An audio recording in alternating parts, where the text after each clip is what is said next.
Hey guys, all right, those are the different types of investments. Hopefully you watched those in the Section 2 videos. Remember the risk-return ratio, the investments that have a whole lot of stability. They're going to have a low interest. They're going to have low return, but you're going to have a return, or at least you're not going to lose your money. The ones with a high risk, the ones possibly could have a high return, but you could also possibly lose everything. And so, for example, futures, he talked about viaticals, day trading, commodities, gold, things like that. Those are bad investments, okay?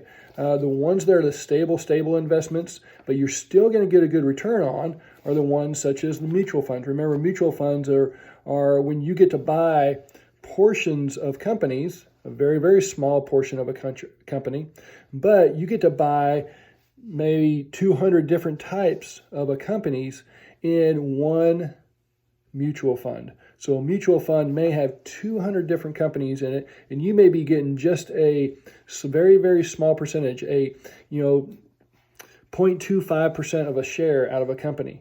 But you have 200 companies, and some of those companies are going to be good, and some of those companies are not going to be so good. But in the long run, typically in a mutual fund, then you will have a return of about 12%, which is really, really good.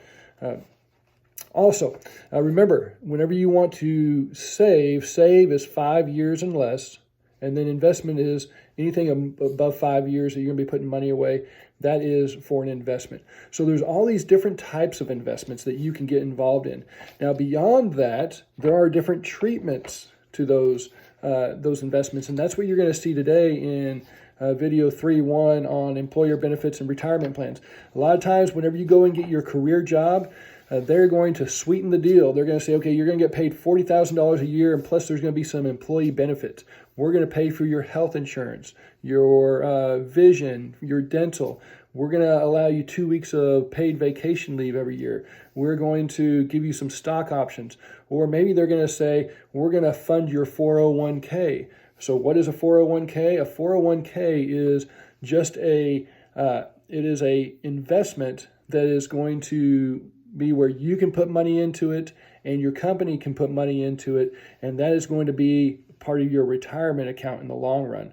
And you could use some of these other, you could use a mutual fund in your 401k. You could do different types of investments, but the 401k is kind of the coat that you put around your investment. Is it going to be a deferred or non-deferred? What does that mean? That means, are you going to pay taxes first and then spend money on your investments? Or are you going to buy the investment and then pay taxes whenever you take money out for your retirement? Okay, so we're going to be looking at those types of things today. As far as a 401k is typically a company that is a for-profit business. Maybe it's SpaceX, maybe it's Caterpillar, maybe it's John Deere, maybe it's whatever it is, Home Depot. They are for-profit industries and agencies, companies. And so if you work for them, you could set up a 401k with them, and HEB will set up this 401k, and they're going to put a little bit of money in it. You're going to put a little bit of money, and it's going to continue to grow all the way up. And whenever maybe you leave HEB and you go and work for Atwoods, you could take your 401k, okay, that retirement account, and you take it with you. And now Atwoods, maybe they put a little bit of money in there, you put a little bit of money in there, your retirement grows.